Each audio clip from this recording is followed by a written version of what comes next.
చాలే.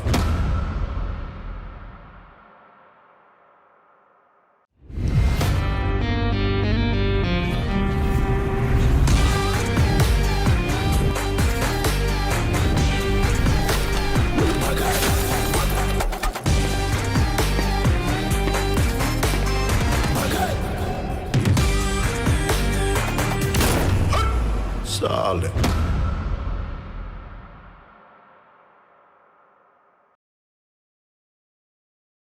Band madam పేరు band madam మమ్మల్ని గుర్తించినందుకు మీకు ధన్యవాదాలు.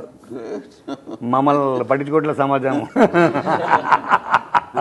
పెద్ద ప్రత్యేకించి ఇంట్రడక్షన్ అక్కర్లేదు, బేస్ వస్తుంది కదా అని బేస్లెస్ మాటలు మాట్లాడదాను. మీరు చాలా గౌరవిస్తారు, నేనేమో చాలా చనువుగా జోకులు వేస్తుంటాను. ఇదేనా మన కోన వెంకట గారిని ఏమో అనుకున్నాం, ఇంతేనా అని అనిపిస్తారు.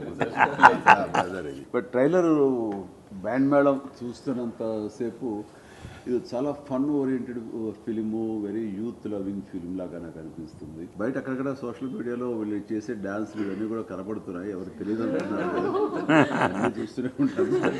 కోన వెంకట తనకు ఉన్నటువంటి ఎక్స్పీరియన్స్ తోటి దీనికి అన్ని రకాలుగా కొంచెం జాగ్రత్తలు వహిస్తూ మీరు అనుకున్న అది ఖచ్చితంగా రాబట్టే విధంగా తన ఇన్పుట్స్ ఉంటాయని నాకు తెలుసు. Plus Satish director, young director, తను చూస్తుంటేనే చిన్న డైలాగులు పనిచేస్తూ అవి ఉంటూ ఫన్ ఓరియంటెడ్గా ఉంటుంది. ఇలాంటి సినిమాలు ఎప్పుడైనా సరే సీరియస్గా చెప్పాలని ప్రయత్నం చేస్తే చూద్దాంలే అబ్బాయి ఎంత సీరియస్.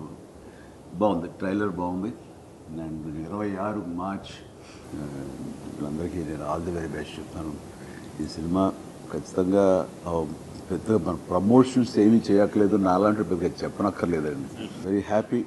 ఇలాంటి చక్కటి సినిమాలు హిట్ అవుతుంటే కనుక ఈ సంవత్సరం శ్రీరామనవమి నాడు రిలీజ్ అవుతున్న ఈ సినిమా ఆ దేవుని ఆశీస్సులతో, రాముల ఆశీస్సులతో పెద్ద హిట్ కావాలి మనస్ఫూర్తిగా కోరుకుంటున్నాను.